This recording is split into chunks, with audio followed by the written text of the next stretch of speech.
If you're working on a novel and you're starting a new chapter, I have 7 prompts that I'm going to share that will help you bring the most evocative, the most tension-filled, page-turning material to the front. So this is just something I've been doing recently with my chapters that has helped me so much get to the point and save time. And so the 7 prompts I'm going to share are centered around conflict. So they're really to get to the central core architecture of the conflict in any given scene or chapter, so you can be sure that there's a power dynamic, there's a love dynamic, there's a whatever your novel is about dynamic in that chapter that's creating shifts and moving things forward. And I know I have some people who talk about conflict. I want peace in this world. Why do I have to put conflict in my book? And so to that, I just want to respond that so often with your messaging and with your ideas, with the core philosophy and themes at the center of your book, they are brought out best through challenges, through conflict that challenge your ideas, that have people interested in them, fighting for them, and moving them to the front of every chapter. So let's get into these prompts. The first prompt is, what does each character want? What is their goal in this particular chapter? So at the beginning of the book, hopefully you've done kind of a fears and desires background for every chapter. So you know what is at the core driving any particular character. But when you get into a scene, you want to look at what do they want in that scene? What is the concrete thing they want? So throughout this video, I like to use Titanic from the 90s as an example because it has really dynamic scenes. And if you haven't seen it, go ahead and see it. Most people have seen it, so it's a good example. So I want to use to kind of bring out the core of these conflict prompts. I'm going to talk about the meet cute in that movie. It's at the beginning.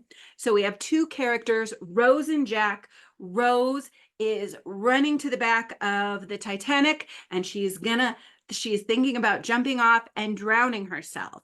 And so let's use this as an example. What does each character want? Rose feels so trapped by the obligations of her wealth that she's thinking about throwing herself into the ocean and dying. That's what she wants, or that's what she says she wants.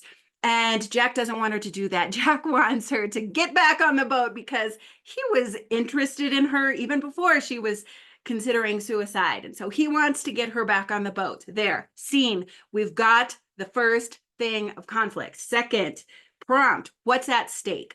What's going to happen if the characters fail? That's another way to really just get to a concrete core of a stake. So what's at stake in the scene? In this particular scene, Rose can die in the ocean, which Jack doesn't want.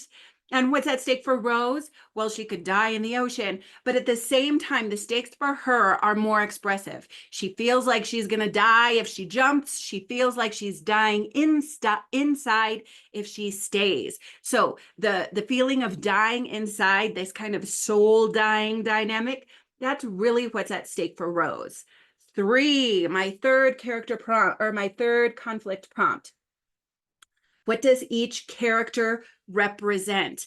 This is something I love to do in books in general because your characters, of course, they have souls, they have hair colors, they have eye colors, they have all the things.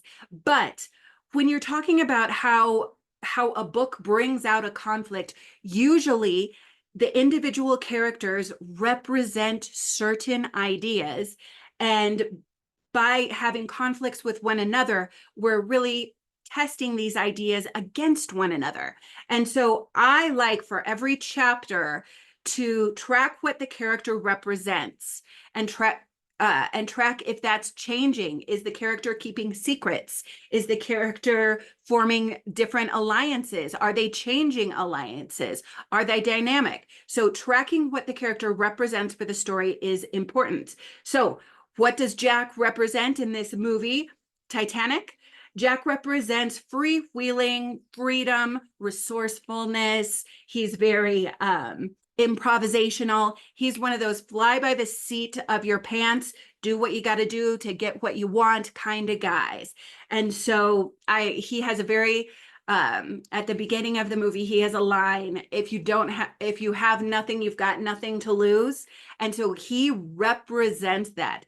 He says it and then he represents it through the writing, through the screenwriting. So Rose, she represents this kind of soul crushing obligation, legacy, wealth. And so she represents the trappings of wealth. And so we've got these two people in conversation. And it's interesting when you look at character dynamics, she represents the soul trapping parts of wealth in this scene, and in the movie in general, in this character dynamic, she has to choose between the freewheeling soul or the money. So there you go, the conflict represented in these characters, which is prompt 3. What does each character represent in your story? Prompt 4, how do the characters' values clash? So they're up against one another. What is the direct clash between the characters? So at first glance, you might say rich against poor, but that's not really what's at stake. And so how do the characters clash directly? We have Jack. He's improvisational freedom of choice. And then Rose feels she has no choices. She says this in the dialogue. I feel trapped. I feel like I don't have any choice. I feel like I'm drowning. And so we have the idea of freedom versus obligation, lack of choice. Prompt number 5, what's the power dynamic at the beginning of the scene? This is another thing I love to track in every chapter because it's one of the things that really makes people turn pages is the power dynamic. How is it shifting? You know, in a love triangle, how is the power dynamic shifting?